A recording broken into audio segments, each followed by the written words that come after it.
Hi, everybody. What's up? It's TJ. How's it going? It's good to see some of you guys. Again, Sarah, hey, you're on all of these. Thank you so much. Kaylee, what's up? Daniel, Yaroslav. Thanks for tuning in, guys. I know it's kind of a weird time, middle of the day, but I figured it would be a good chance, again, for some of our UK fans and people who don't usually get to make them to kind of watch. So hope you guys have a ton of questions. Let me know anything you want to know. I'm going to be chatting about the new music that we're working on. I'm about to go into the studio. The guys have already been recording stuff, so I'm just going to kind of touch on all that.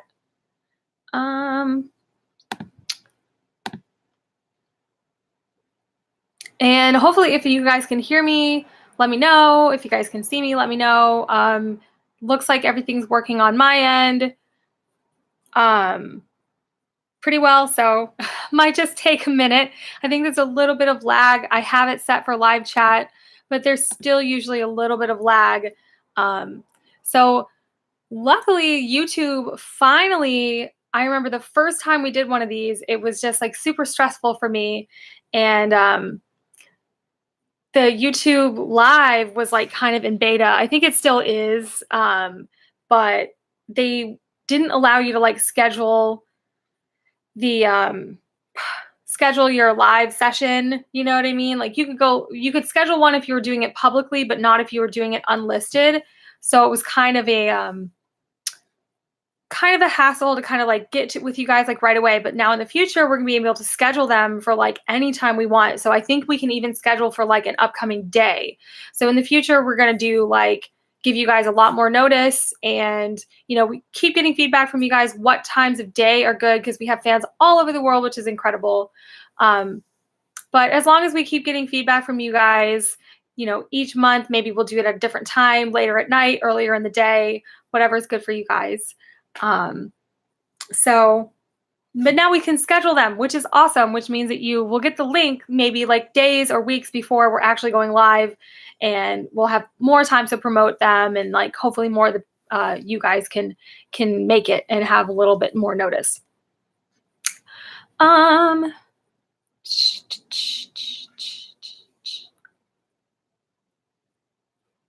Sincerely, the Shadows has a question. Where was the revenge video shot? So it was actually shot in Murfreesboro, Tennessee, underneath a overpass. And when we were filming, we had a bunch of people say, like, how'd you find this place? How'd you stumble upon this place? Because if you're driving down this road, it's like a highway almost, and then there's this little dirt road on the side of it, and you would never, like, we probably drove past it twice, you would never know that it was there. When you turn down, it takes you all the way under this bridge, and it was super creepy down there. There was like couches. There was a couch with a bed, like a sleeper sofa, like pulled out. So assuming it's kind of like homeless people probably live down there. We were kind of scared to film down there at night, because I didn't want any like homeless people to show up, or like drug addicts or anything like that. So I don't remember it's in Murfreesboro, or what street name off of. Like, it was a pretty chill spot though, like a little bit of graffiti, like there's like train tracks nearby. So we took some pictures down there, filmed the video. And that was all our directors. He found the place because he does video and filming for tons of other companies. Doesn't even do a lot of rock music videos, but he did so good on the video for My Evil Ways that we really wanted to use him again for this one. And he found this spot all on his own, told us about it. We said, looks like a good idea. Got some of our good friends to come meet us down in Murfreesboro, last minute notice. Next time, if we want to have like fans be in the video, we'll probably need way more advanced notice. But this time, I think we just did everything kind of down to the wire. We knew we were going to film a video. We knew what day, but we didn't actually know the location yet, or really the concept, until like the last minute. And so we were like gonna do this performance video under a bridge. We're like, oh, that's cool. And then at the last minute, we're like, oh, wouldn't it be cool if there was like people there to watch it and like kind of hang out? And kind of looks like, We didn't want like a huge crowd. We knew we probably couldn't get one at the last minute, but we knew we probably couldn't get a crowd at the last minute. But we knew we could get probably some close friends. So it still looked like, okay, this is where all the cool kids hang out. This is like the spot. So this is where everyone's hanging out. We had everything illuminated with the car headlights, which was super like scary. I really didn't know what it was going to look like. I was really scared that the lights weren't going to be bright enough and that we were going to look too dark and it was going to look awful and the video was going to be like a wash. But car headlights worked out perfectly. Couple of batteries died for sure. Couple of cars. We had to keep stopping to people were shouting like, turn that car back on, and like, oh, your battery died. Like, does anyone have jumper cables? Like, probably had people's headlights on for a good 4 hours, maybe. So everyone was big troopers for showing up. It was definitely very cool. Like, Steve's wife was there and some of her friends. Some of our super fans were there that we have just become friends over the years because they've been fans of ours and been coming to see our shows in Nashville for a while. So they came out. The car headlight thing, yeah, Alan, like it did work out really well. And we I don't know, like the whole thing was like, well, if it doesn't work, then plan B, it looked really cool. Actually, he did a phenomenal job. He did bring some other lights and we had a generator. So there was backlighting and there was also like lighting on us for our like solo shot. So, cause that would have been, I was worried that I wouldn't look pretty. So, my windows are open, Kaylee. My window. Yeah. And it feels amazing. This weather today has me like in the best mood.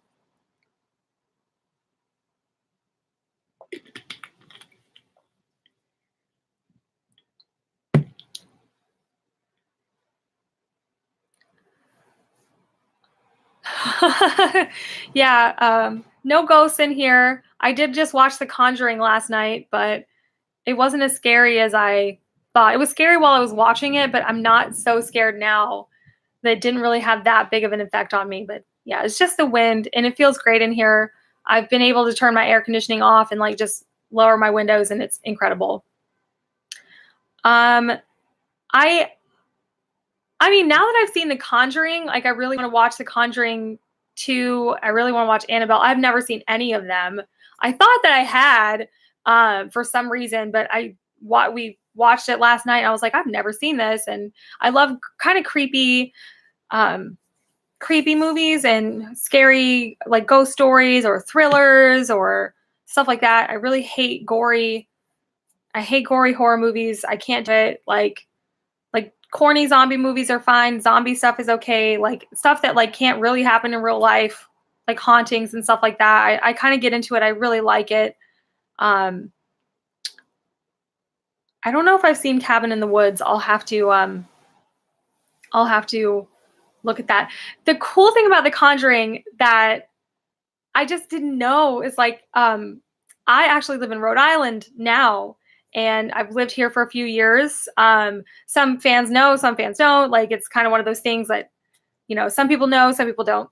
But the fact that it was filmed in Rhode Island was probably the creepiest part about this stuff that actually happened here. And the older couple, like actually is from like Connecticut or Rhode Island or something like that. So you can actually like go see the house. And so I thought that was really cool. Like Massachusetts and Rhode Island in general, this whole area, like Salem, Massachusetts is only like maybe an hour, 45 minutes away. So I take day trips to Salem all the time. You guys have probably seen on my Instagram.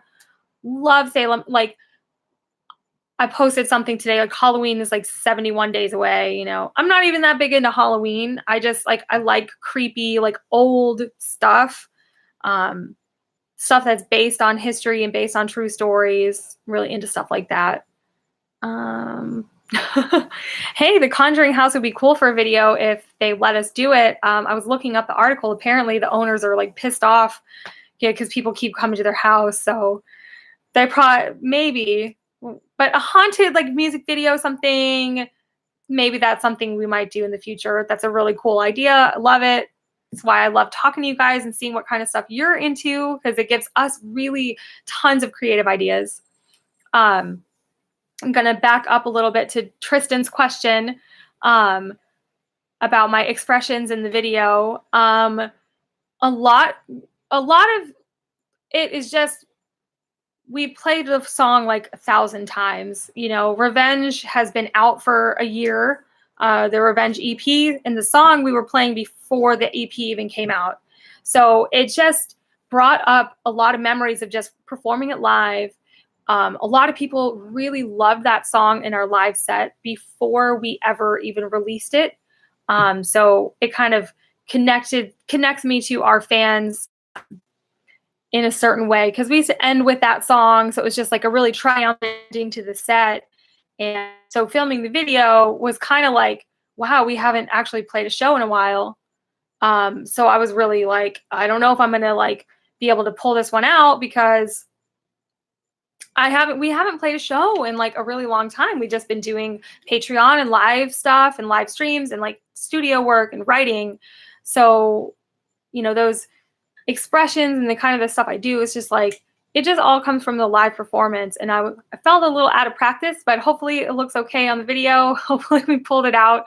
Same thing for the guys, you know, just becomes like autopilot after so many shows and so many videos that we've done at this point. We just kind of know how to look cool. Well, at least we try.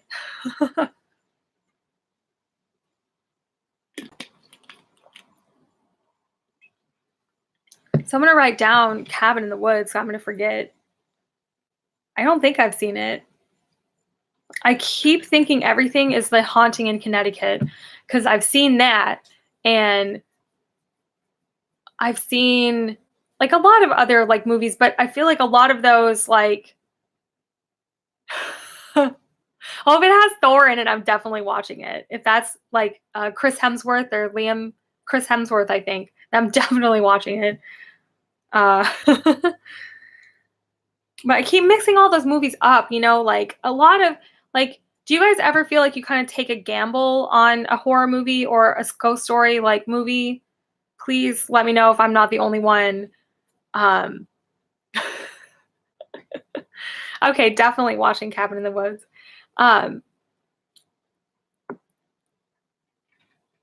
You know, it's just getting chillier out here, and like it's nice to watch like horror scary movies because like fall's right around the corner, and you know, getting in the mood is fun to watch like a scary movie at night and just get inspired by it, by the stories and stuff. So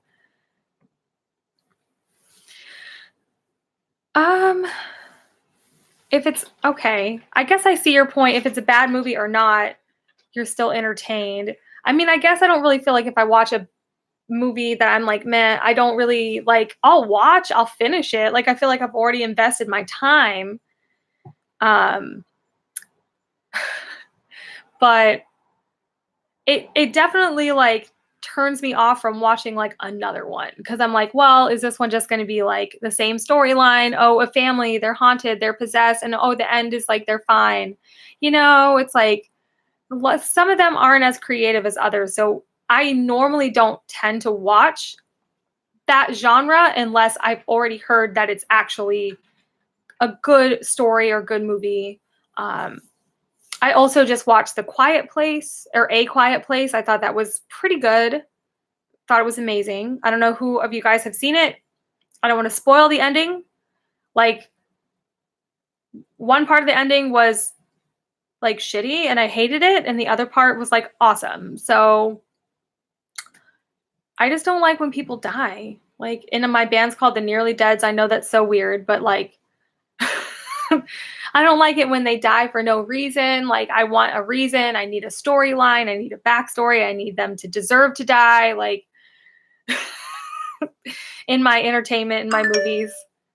So it's kind of weird that I ended up, you know, we in the band The Nearly Deads, and you know, we're all in this horror and like all this stuff. But like in the real life, I'm actually very like positive vibes, and I love Pink, and I love, you know, girly things like my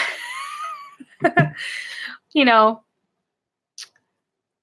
Upgrade. That sounds like a good Good sci-fi action. I'm always good for sci-fi. I just went to see the Meg. Has anyone else seen the Meg yet? That was really good.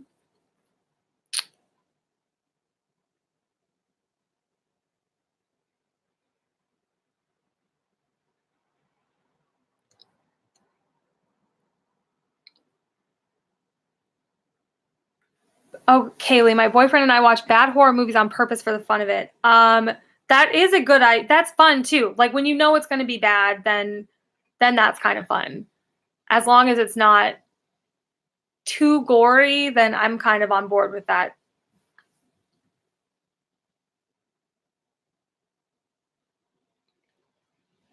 I also love like comedy horror movies. I think some of my favorites are like Tucker and Dale vs. Evil, Zombievers. Definitely worth a watch if you've never seen it. It's hilarious.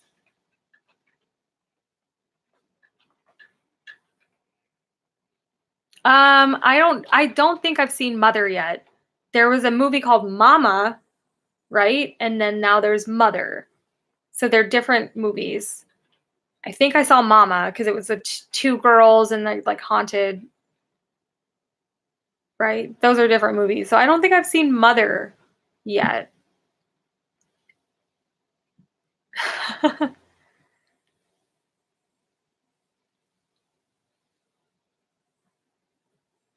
Shout out to Sincerely the Shadows for actually like working as your live chatting. It's pretty awesome.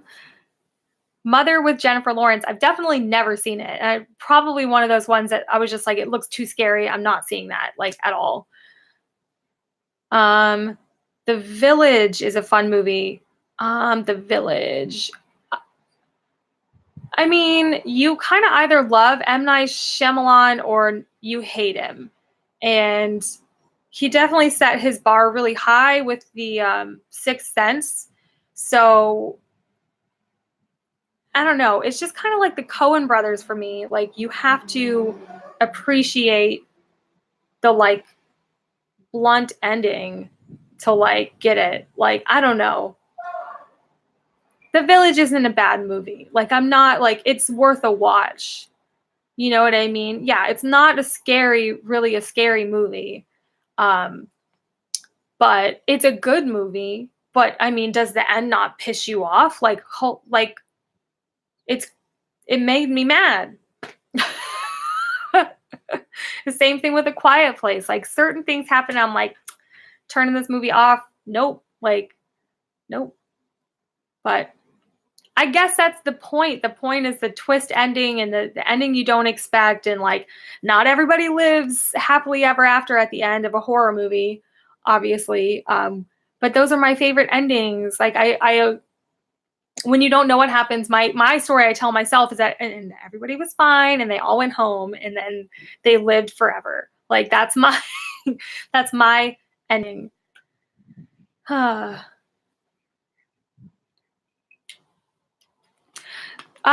Yeah, Kaylee, I mean, with The Village, with any of the M. Night Shyamalan, it's like I said, like some people love the ending, some people hate the endings, but I think they all both understand why each other loves or hates the ending. They either appreciate the twist or are just like, well, what the hell? Like, what are they, like, why didn't somebody just tell them?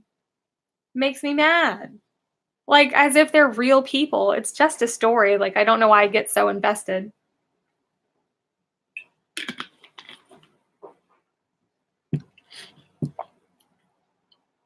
So in October, when we do a live stream, we're going to have to do all like horror. We're going to have to do something really cool for the October live stream. Maybe creepy.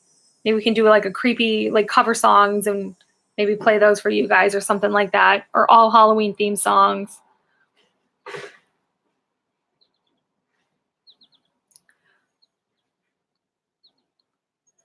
But yeah, I mean, just watch The Conjuring. Going to Nashville soon. I'm actually flying into Nashville on September 11th. I couldn't get there any sooner. Our producer is doing other work in between. So the guys did all their instrumentals for the new stuff. And then he's kind of booked up and then I'll go in for the vocals.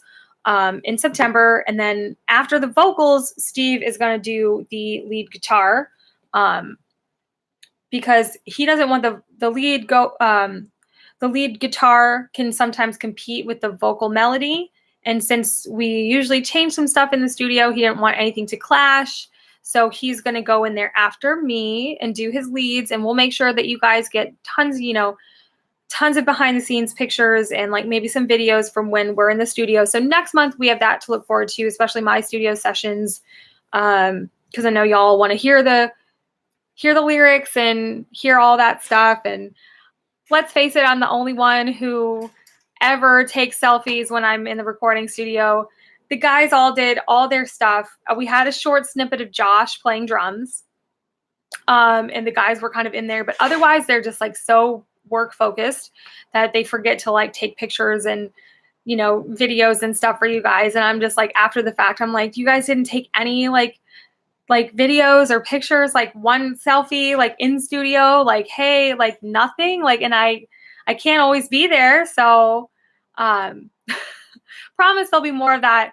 And I promise they were already in the studio and, thanks to you guys. So the patron is definitely helping to pay for all of this stuff. And so we couldn't do it without you guys. Again, huge thank you to you guys.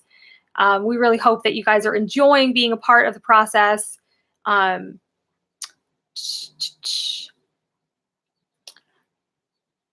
So getting a couple recording questions, which is awesome.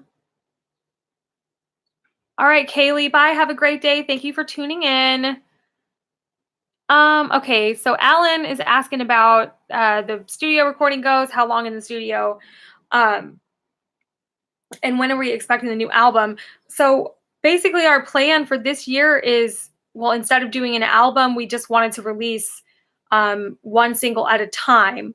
And then earlier next year, we're going to record probably some more singles and release them one at a time. And then at the end of all that, if it's something that we want to do, we'll put it all together in an album and release that.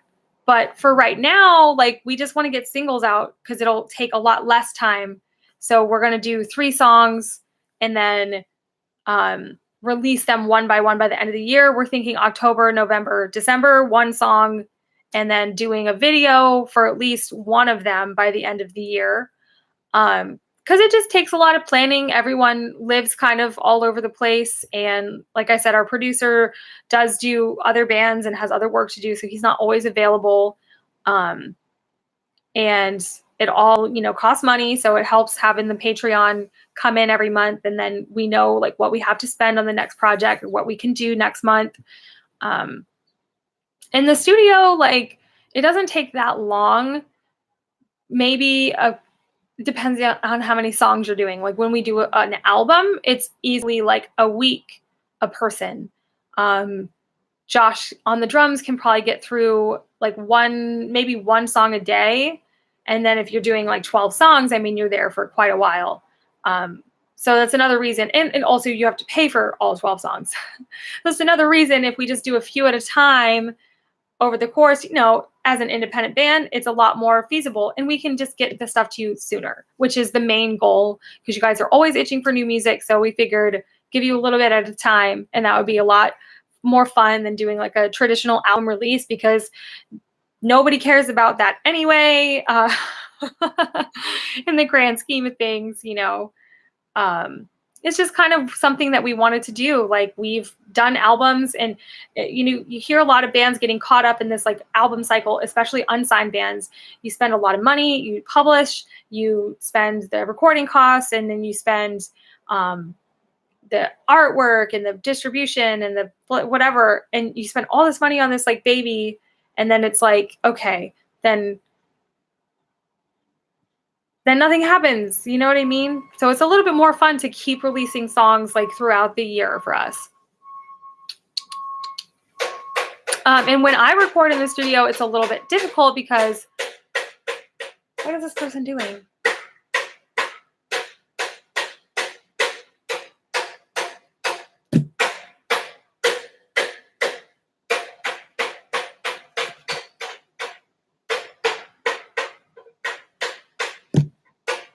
Somebody's literally like banging on something right outside my window. Are they done? No.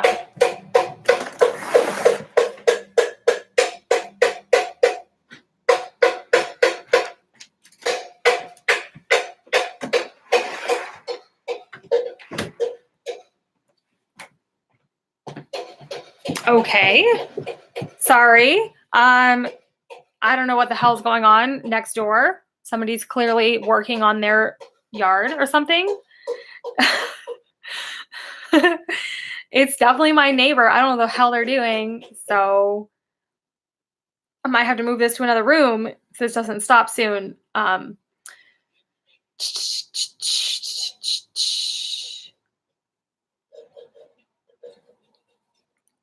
mean, yeah, going back to Fieroni, I think I'm pronouncing that right. Comment what your first name is, if that's your last name. I'm just guessing, just so I know who I'm talking to. Like I know like albums are fun. You guys appreciate them. That's why you guys are part of the Patreon. That's why you guys support us. So we definitely like understand that, and we love the packaging and the artwork and the process that goes along with that. So that's kind of what we're thinking, like, you know, maybe when all these songs kind of are done, we put them all together for an album for you guys. But it's, you know, something that we're open for interpretation, but also, again, and a lot of the reason for the Patreon was being able to do music more directly to you guys versus the Kickstarter method or the pledge music method, which was just like a whole bunch of money all at once and then make an album. And then it took us forever to kind of release it because we had to wait for all the money. So we had to run the campaign for a few months, then do all the report. We had to have all the money before we could even get into the studio. And then that took several months. And then again, to do a big release, to make it worth all the money that you just spent, then you have to spend even more money on publicity, stuff like that, videos, all that kind of stuff. But we had a lot of fun making the Revenge EP. I like EPs are great because they're just all of our best songs. We don't have to worry about a long album with a lot of like filler tracks just to get to like 12 tracks or 11 or 12 tracks. And being independent, it's just really important to us to be, you know, mindful of what you guys want and the quality that you guys expect. Somebody had noticed, Yaroslav, that we have such great quality. It's definitely because we're from Nashville. It definitely kicked us in the ass when we showed up. Originally the band kind of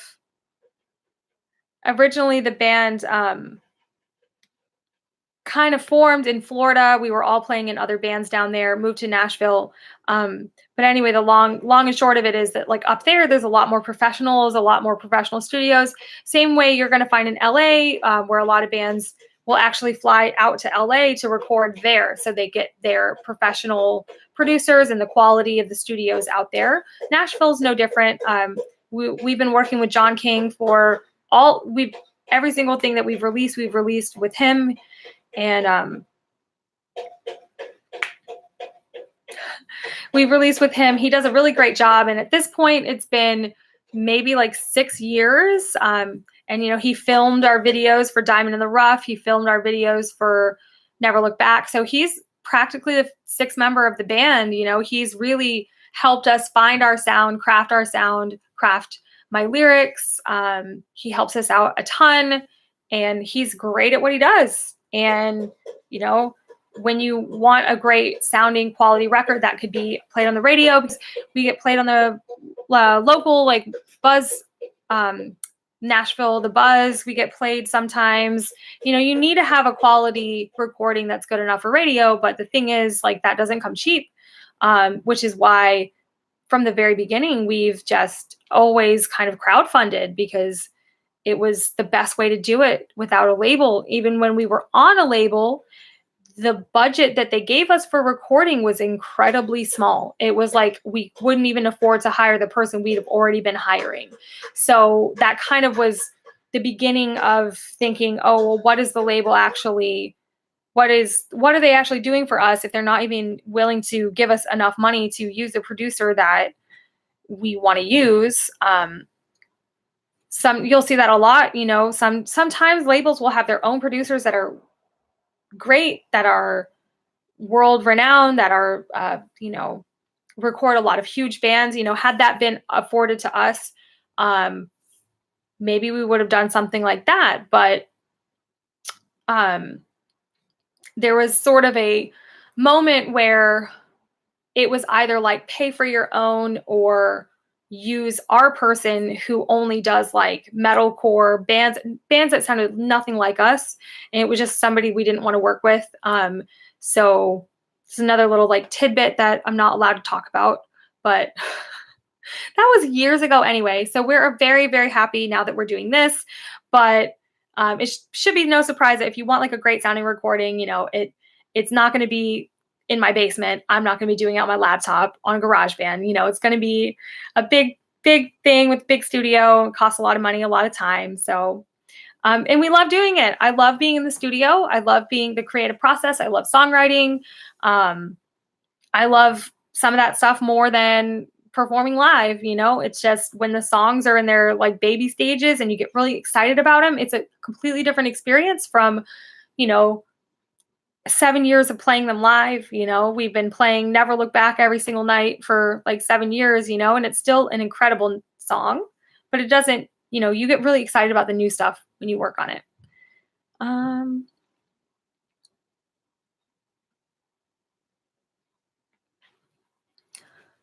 So hi, Tim, now, now that I know who I'm talking to.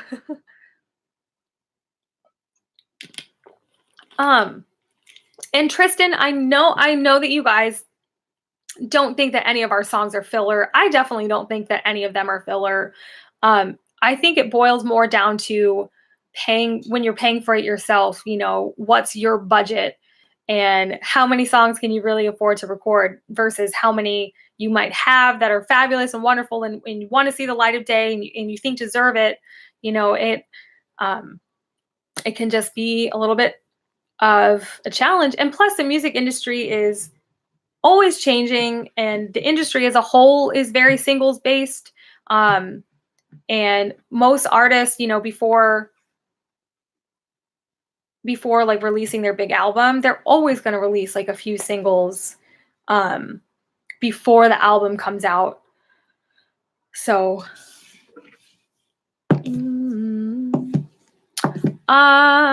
couple more questions. So Sarah, what is your songwriting process? I think every song is different. It does depend on the song. I'm a very melody focused person and I play piano, of course, as you guys know. So I never really started off a lyricist. And I still find it really hard sometimes to write lyrics. I still get, writer's block, just like everybody else. I'm still uninspired at times. I still find it difficult at times. So anybody else who's a writer, be it fiction, songwriting, whatever, everybody experiences moments where they're just like, this is crap and this sucks. So I definitely have lots of notebooks full of like crappy lyrics and crappy songs. But that's the process, is mostly like just write it all down.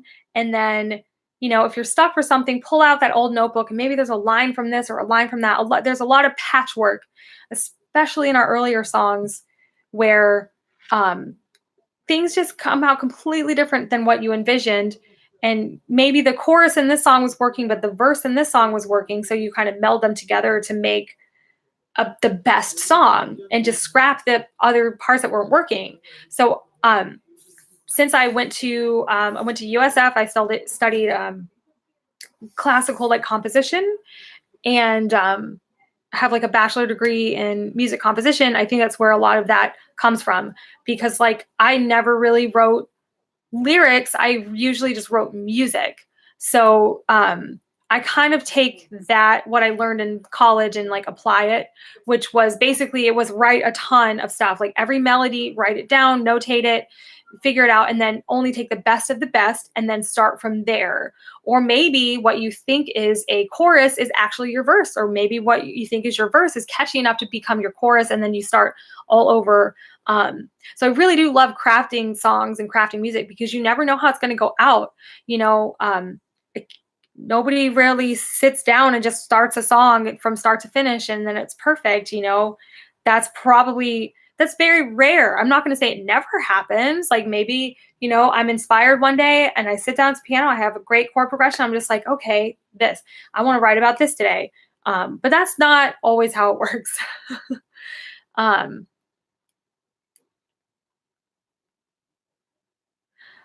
Yaroslav, that's a great question. Do you wake up in the middle of the night and start writing down something? I've done that a lot. I have. And I will tell you guys that I did it a lot more, and I had a lot more. And it wasn't actually fueled from creativity. I think it was fueled from anxiety. And I didn't feel like it was the healthiest thing in the world. And but I was having all these ideas and stuff, and you know, I would want to at least write them down so I could revisit them later. But what happened was I was just getting really confused. I said, why am I waking up in the middle? I was waking up almost every night, like 3 or 4 in the morning, just completely like just anxious, and like I wasn't tired. I would wake up at 3, stay up till 5 or 6 in the morning, and then just sleep the rest of the day, because I just couldn't fall asleep. I'd be up on my phone. Sometimes I'd be writing stuff down on my phone. You know, the Notes app is my friend. But I was never like that growing up. And I was starting to wonder, you know, what could have happened? Like, why am I all of a sudden like getting, you know, all this? Why can't I sleep? You know, basically. And I kind of narrowed it down. My friend suggested, you know, maybe it was caffeine that was affecting me, because I never really drank coffee my whole life. It's not that I didn't like it. It's just like I never drank it. It wasn't like I didn't need to wake up with coffee every day. It's not really recommended. I know caffeine's not recommended for singers. So especially when I was practicing classical voice, nobody drank coffee. It wasn't really like part of the culture of the kind of the crowd that I was in, like classical vocalists. It was very much like water, tea, take care of your voice, don't drink caffeine, don't drink soda, stuff like that. Then I met my boyfriend, and he is a caffeine addict, and he is a coffee addict, and he loves Dunkin' Donuts, and so do I. And he drinks so much coffee. And so I started dating him, and it eventually started rubbing off on me, because he's like, let's go for coffee, let's go for coffee, let's go for coffee. And he could drink coffee in the middle of the day and be fine. And what had happened was, you know, over the past like 4 years that we've been dating, I was like, that's when I started having all this anxiety, not just in the middle of the night, but just all the time. And then it kind of clicked to me like, well, I started drinking coffee every single day when pretty much when I started dating him. And I'm like, it doesn't have anything to do with my environment or my my mental state. I was like, it has to be the coffee. So I tried to just stop drinking coffee. Like I switched to decaf. I love the taste of coffee. I still drink decaf. Not every day, but every couple of days I'll drink some decaf. And it immediately stopped. Everything immediately stopped. So there you have it. You know, I don't wake up in the middle of the night anymore. I haven't woken up in the middle of the night since. Like I'm telling you, it just completely changed my life. If you're having problems and you're drinking a lot of coffee, you're drinking a lot of soda and drinking a lot of caffeine, you know, your body knows better than you do. Your body wants to heal itself. Your body doesn't want you to be anxious. It doesn't want you to have these issues. I just knew, I was like, I've never had these issues like this. There has to be something linking the two. And I feel a lot better now, a lot more clear-headed, focusing a lot more on myself and what I want, and not so worried all the time. I was worried all the time, and I couldn't figure out why. And it was just the caffeine was just making me like bonkers, and I couldn't sleep. So that's my little story. Based on that one question. So give you guys a little bit of more insight into the day-to-day of me. But yeah, I love coffee. I do love decaf. But because it changed so I will never drink, caffeine again. Decaf has caffeine. Ooh, maybe having some connection issues, but hopefully you guys can still see me and hear me okay. No tea after lunch. That's a good thing too. That was a lot of what I was doing as well, was needing a pick-me-up in the middle of the day and drinking more coffee throughout the day and drinking pretty much a pot of coffee to myself and needing it to wake. Oh my God, waking up so groggy, I need my coffee like every day. Even on tour, I would wake up, I would go to the gas station, I would buy an iced coffee every single day. And if I didn't have it, I had a terrible day. Headaches all day, like just crazy. And that's a caffeine withdrawal, is the headaches. So for a couple of days when I was like detoxing off the caffeine, I felt like shit. But after that, after a few days, I was fine. And now, like, if I don't have decaf or something, like, I don't even notice. Like, waking up with water, a good breakfast, and an apple, like something like that, it's way better for your body than a bunch of caffeine. And also, everyone's different. Like, my boyfriend never has problems sleeping. He drinks coffee all the time, every single day. Everyone's different. Some people are just more sensitive to caffeine than others. But I was definitely more interested in how can I solve this problem versus, I was like, what do I need? Therapy? Like, I've never had anxiety. Was something wrong with me? And honestly, like, I think that's really what it was. So I'm lucky I was able to kind of eliminate that possibility. Because like I said, I never had issues with anything like that before. Dan, I hope you do get back into playing guitar. If you do, let us know, post some stuff for us. We'll give you a shout out. And also covers coming up. I did do another cover. So I do have another cover for you guys. I did Linger by the Cranberries. It's one of my favorite Cranberry songs. I've had it kind of like on deck for a while. Probably get that out on Patreon for you guys pretty soon. And then I would love to do some more covers. I had a lot of fun. Like, I love my new camera. I love being able to do like high definition videos for you guys. I think the Offspring cover turned out amazing, and I would love to just sit down and play some more. I love playing guitar, even though I'm not great at it, but it's just fun to kind of sing and play and do something that's not piano, because rock music is not very piano driven. So guitar always makes me feel more like I'm playing like a punk cover or punk song. So, but I've just never been very good. I tried, like, my dad taught me. My dad is an amazing bass player, and he bought me my first guitar. He sat me down. He taught me some basics and chords. And I mean, I was already like 18 or something. I was already kind of grown up and just trying to learn a new instrument like later in life. I'm not saying that it's impossible, but like, because I played piano my whole life, like the guitar was kind of hard for me to, like, my fingers were like not bending the right way. It just didn't work. And I can play bar chords and power chords, and it would be really fun to like hook up an electric and play some like basic chords and fake it a little bit. But I'm definitely by no means like anywhere near as good as the guys in my band. So, but I do joke that like if I ever learned how to play guitar, that they'd be out of a job. They'd be out of it.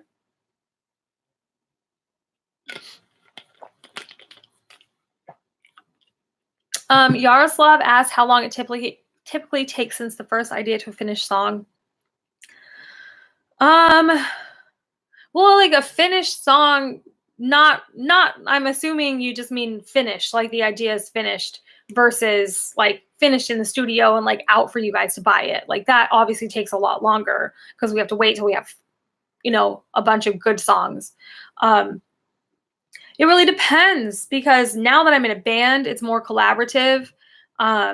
And even if I think I have it finished, I could bring it to the guys and they could say, this part doesn't work. We don't like this lyric. Like maybe you should change this. Maybe you should change that.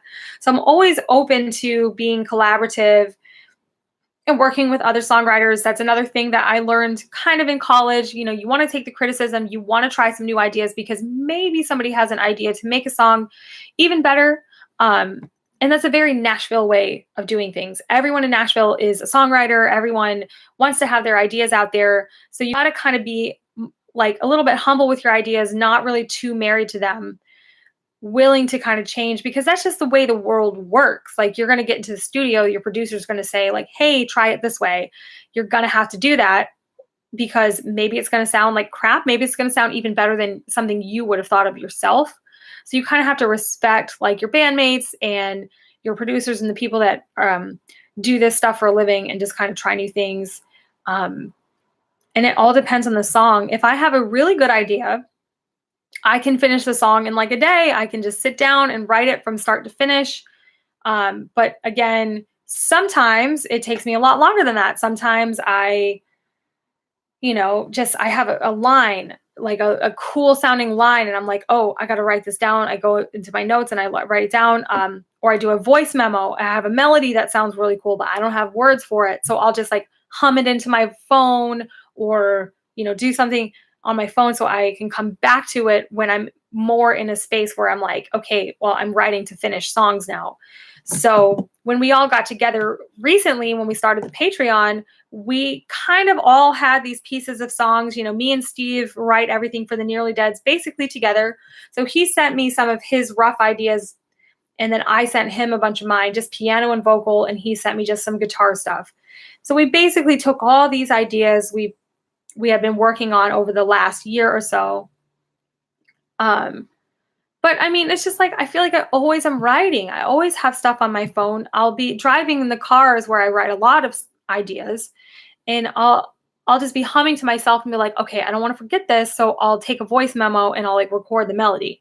So whenever that becomes an actual song, it might never become a Nearly Dead song. It might just stay on my phone forever. It might not be that great.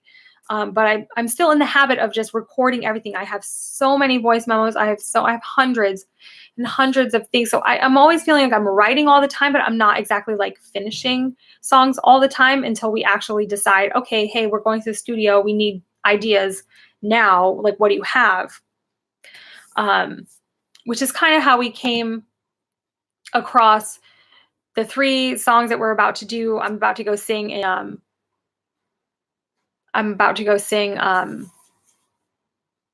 in September in the studio.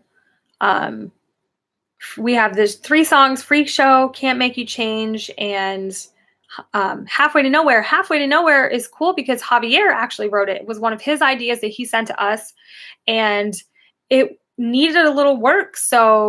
But he has this awesome riff, because guitar players are great for that, right? They're always writing these amazing riffs. So he had this killer riff. We're like, this needs to be a song, but like, man, like the rest of it is kind of rough. So we simplified. A lot of like rock and pop is simplifying, because you could like noodle around the guitar all day long, but it's not really going to translate into a song.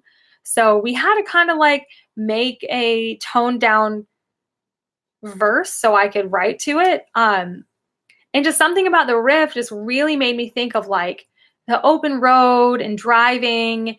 And, we've been on the road a lot. And when I was younger, when I needed an escape, I grew up in Kansas, this pretty rural area, driving and listening to my music and having the windows down. Like that was what I did. That was the solution to everything. I had a bad day. I had a good day. I'm like going out with my friends. Me and my friends used to drive around in the car, just listen to music. Everybody listens to music in their car, everyone, so I wanted to write a song that was kind of like an homage to kind of like the open road. Definitely had visions of like New Mexico, like that really, really long strips of highway where you can like you can't see the end. We've been lucky enough to drive on some roads like that on tour, and it's just like you're on another planet. So that's kind of what Halfway to Nowhere is about. Freak Show is let's see. That was one of my ideas. That was one of my start to finish kind of ideas.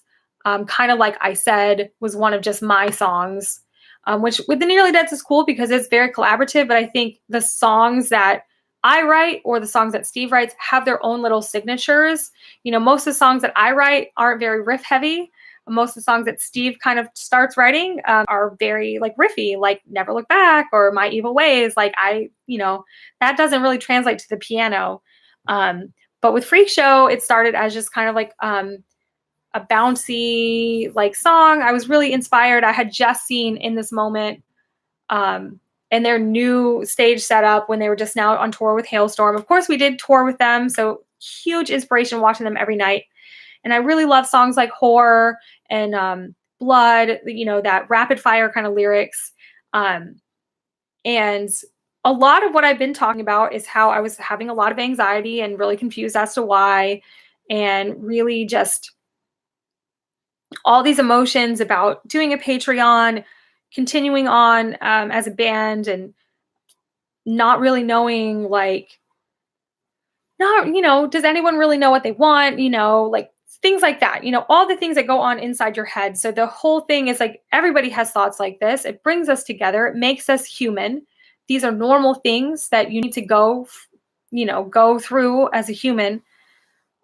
So my idea was kind of like the Freak Show is kind of like in your head, and these thoughts that you have are kind of like your skeletons in your closet, but they're in your head. You know, they're kind of like your kind of dark thoughts, or your negative thoughts, or your jealous thoughts, or, you know, thoughts like that kind of manifest themselves. The guys really didn't like it when they heard it the first time. I mean, I think Steve and Josh kind of were like, whatever. Kevin didn't really like it, and Javier like hated it.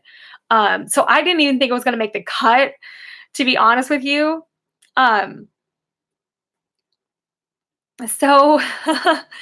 But then we did the live stream, and like you guys heard a little bit of it and you were like, oh my God, I want to hear that. And then we sent it to the producer again, and he was just like, this one's going to be great. So now we have all these amazing Freak Show ideas where we have this amazing video planned for like a circus theme. It's just really going to lend itself to the artwork, the costuming, the like everything is going to be like a Nearly Deads that you guys love, with the big theatrics. It's not going to be like zombies or anything like that, but it's going to be very like carnival, circusy, you know, Freak Show. And the concept is just like everybody kind of has their own little freak show going on inside their head. So that's that one. It's going to be awesome. I'm really excited for it. I'm more excited for this video than even like doing the song, but the song is definitely probably my favorite of the three, just because it's more of like my baby. And I'm really happy that everybody really likes it and really likes the ideas. And I think that you guys will really like it, because I do sing a lot about, you know, I mean, hopefully it'll be empowering to you guys. But I think I do sing a lot about, like, I just sing about what's going on in my life and how I'm feeling. So like, on that day, I was feeling very one kind of a way, you know, like, and with Revenge. But the thing is, like, even if I ever feel like giving up or quitting, I still keep writing songs about it. So that's kind of the result of that. So, hey, if I'm having all these emotions and, you know, thinking about like, oh, what are we doing and where's this going? You know, I sit down and I just write it out, and then that becomes a great song, and then people like it, and then we keep doing it, and then the band persists. And then Can't Make You Change is kind of about not being able to, you can change yourself and you can change your perspective on stuff, and you can choose to see somebody that you're with who's toxic as toxic and get them and leave. You have that power, but what you can't do is change that person. So when you're with somebody who you're just like, you know, it's not going to work, you're bad for you, you're bad for each other. Sometimes they don't want to hear that. Sometimes they don't want to be an adult and be rational and say like, hey, it's just not going to work out because you have all these demons and I don't have time to take care of you. I have to work on myself, and I don't feel selfish for that. Like, you shouldn't. Like, you only have one life. You only have yourself. Don't waste it taking care of somebody else's issues and problems, that doesn't mean that you didn't care for them or love them. It just means that you love yourself enough to walk away and leave in that situation. So that's what Can't Make You Change is about. No, another one of those good breakup songs for anybody who's ever been with anybody who's struggling with drugs or alcohol or is abusive mentally, physically, anything like that. It's like there's nothing you can ever do about that person. They have to change themselves. And maybe they will one day, maybe they won't, but you don't need to stick around to find out. You know what I mean? So I'm excited about that song too. I think the message is going to be really cool. I hope you guys will really enjoy it. I'm going to answer some more of these questions. We have like 5 minutes left. So if you guys have anything before the stream boots me off, let me know. Did one of the guys play at a grunge night? I think Javier did. How often do you and the guys play video games? What game is your go-to? It depends. If I get a new game, I play it nonstop. I recently got Donkey Kong for the Switch, and it's so freaking hard that I'm only in like World 2 and I can't beat the boss. It's World 2. It's not even the end of the game, and it's as hard as the end of the game.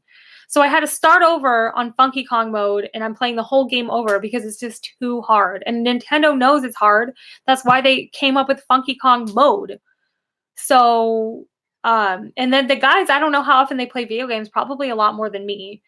And we do have a Twitch channel. I think it's like the Nearly Deads or the Nearly Deads Twitch, something like that. If you're, we have a gamer zombie tier on Patreon. So, I mean, but at any time you can go on Twitch and game with them whenever they're doing it. We're probably doing some more public ones. But with the tier, it's pretty cool because you actually get to be like featured, and we'll give you some shout outs, and we can share the link with other people so they'll all know. I'm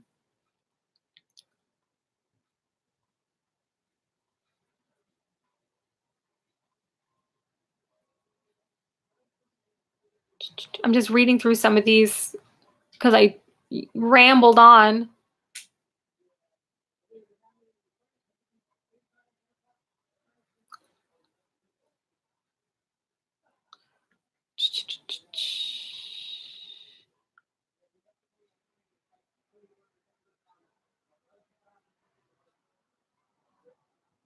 Freak Show feels like a theme song for life from Marshall. Thank you. Hopefully it will be. I don't know. I'm really excited about it. Like,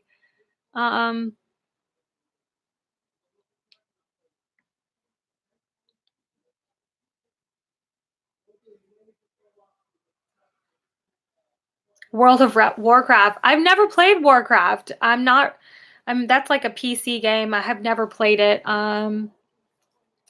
I did date a guy who was really into it though, and that's probably why I have no interest in playing. One of those things. Sarah, I'm glad you enjoyed the video. I know like you love Decide, so I just knew that I had to like give you a little shout out on that one because you're always begging me to play it on the live streams, and I never do. I actually had to go to YouTube and look it up and be like, okay, how does this go again? Like, but as soon as I hear it, it comes back to me. But it's something that we probably haven't played in like years. But thank you to you for being our amazing fan for all these years. So many of you guys have been a fan with us since like literally since day one, since Never Look Back came out, or since the Indiegogo way back when came out. So it means the world to us that all these years later, you guys are still, you know, part of the Zombie Nation, still supporting us, still care what we have to say, still enjoying our music. And we really, you know, we want to do right by you guys, keep making music that you guys love to hear, but also, you know, hopefully one day be able to tour full time and kind of be a band in a more of a full-time capacity. And, you know, up until now, we started really, we were always thinking, well, what can we do to get to the next level? Like, do we need a label? Do we need booking, management, festivals, tours, things like that? And, you know, it all really boiled down to you guys. It all really boils down to the fans. And a lot of you guys we're getting to know really well via the Patreon and the Skype sessions. That's why we're doing this, because it's more of like a fan club Zombie Nation environment where you guys get to know each other. We get to know you guys better. And I love kind of being able to share my personal thoughts, but not be scared that they're out there all over the internet, because I'm a pretty private person. And I like these chats because I know that they're not getting everywhere. I don't know if that makes sense. But it's a way for me to kind of connect to you guys and be real and honest with you guys. Like, hey, like, here's behind the scenes. Here's this music video cost us a lot of money, or this was a pain in the ass for us to do, or like this is why we're doing this, because we're independent, and like this is a struggle, and this is great, and this is awesome, or this is bad, this is good. You guys get to see all of that, where the general public just sees that finished product. They don't really understand like what all is going into it and how hard we work, and how much you guys mean to us. So I love to give back to you guys and show our appreciation, and in turn like give you guys a little bit more insight into like the meanings of the songs. Because I mean, if I have to do another interview again, I just can't do it. Like, I'd rather just tell you guys, like I don't need to like hire a publicist to do a bunch of interviews to say the same thing over and over again. The people that care are going to sign up for the Patreon. You know what I mean? Like, so I think that's so cool. It's like, I don't need to bother with all the rest of it. I just need to say like, these are actually the people who care. So, being able to be one-on-one with you guys is pretty cool. Bobby, yes, I'm excited for football season. Patriots are already doing great in the preseason. It's going to be an awesome season. I cannot wait. Like, I've already been watching preseason. That's how excited I am for football season. So, and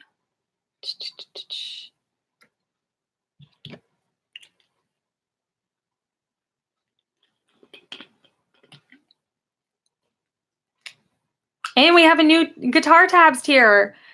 Steve did it. Yeah, he said he was going to, because we had people asking. So there's going to be a new tier. With Patreon, you can like switch your tier without like, you can switch your tier at any time, to my knowledge, without like unsigning up and re-signing up. You can just change your amount. And on any tier, you can donate any amount. So everybody on here is like $5 and up. But if you want to do $10 or whatever you want to do on any tier, you can do a custom amount as well, and just pick the tier, the prize that you want. So that's pretty cool about Patreon as well. It's been a really exciting adventure. I think it's turning out better than we could have even hoped for. Make sure you are telling your friends about it. If you have other fellow Nearly Deads fans, they can give just $1, $5 a month. Really help us out a lot. Really mean a lot to us. I'm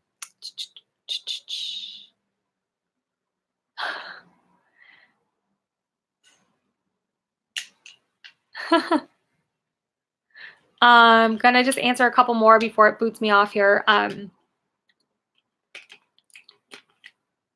Matt, I could never answer the same questions 1,000 times over and over. Yeah, I mean, especially being a female-fronted band, you get asked a lot of the same questions about being a girl in a band, and it's terrible. If you guys like Icon for Hire, Ariel has a song about it called Now You Know. And the cool thing was that me and her got together while she was writing that song. She told me what she was writing about, and we had a conversation. And I was just like, that's every girl I ever talked to. Every woman in any band, whether it be Stitched Up Heart, Icon, even the Butcher Babies, even everybody is like, I'm so sick of getting asked like what it's like being a girl. Lizzie on stage will talk about, like, oh, they always ask me what's so hard about being a girl. And she's just like, it's just BS. It's not hard to be a girl in a band. Like, let's move on. Let's talk about the lyrics and the meaning of the songs. That's what I love. I love talking about the composition, the music, the art that I'm creating. I don't want to talk about, oh, the guys are smelly, so it's hard to sleep in a van. Like, whatever. Like, I wouldn't be doing this if I didn't love it. And the guys are like my brothers. We all get along. We're like family at this point. We've been doing this for a long time. So this past year, I literally haven't done any interviews because I just don't want to do them. And I don't think a lot of people read them, to be honest with you. Like, if a big publication comes along and wants to do an interview, like, I would be more than happy to. It would increase anything that would increase people knowing about the Nearly Deads. But when it doesn't look like that would happen, and it's just more for their benefit than mine, then I'm all set. Like, everyone knows whatever they need to know.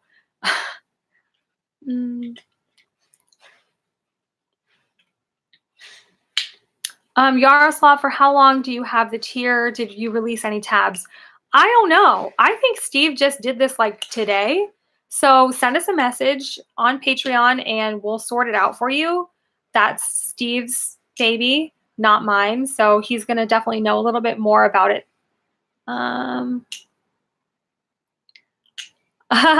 Tristan says I should write the song, Not the Merch Girl. That's a really good idea. But that doesn't happen anymore. That doesn't happen anymore, really. People, for the most part, look us up before we play their venue and they know who I am, which is nice, which is like, you'd think you should at least Google the band that you're hosting and like know what they look like. And being within this moment and stuff like that helps a lot too. Everybody on that tour treated us with such respect. And the crew, we're still in contact with a lot of people that we met on that tour, both behind the scenes and musician wise. So that kind of changed a lot of stuff for us and what we expected. We're just like, I loved that tour and I don't want to do anything less than stuff like that anymore. So hopefully, the more people keep finding out about us, keep loving us, and we'll get to do more tours like that soon. But as you guys know, we're not doing a ton of touring right now. We're just focusing on this stuff. And I like doing this stuff a lot better anyway. So hope you guys all had a good time. We're at the end of our hour. I will see you guys next month. And we'll definitely be doing some behind the scenes stuff when I'm in the studio at the beginning of the month in September. And once again, thank you so much for being part of our Patreon. It's really cool. I'm having a lot of fun with it. I hope you guys are too. And I appreciate you guys hanging out with me today. It really means a lot. So thanks, guys.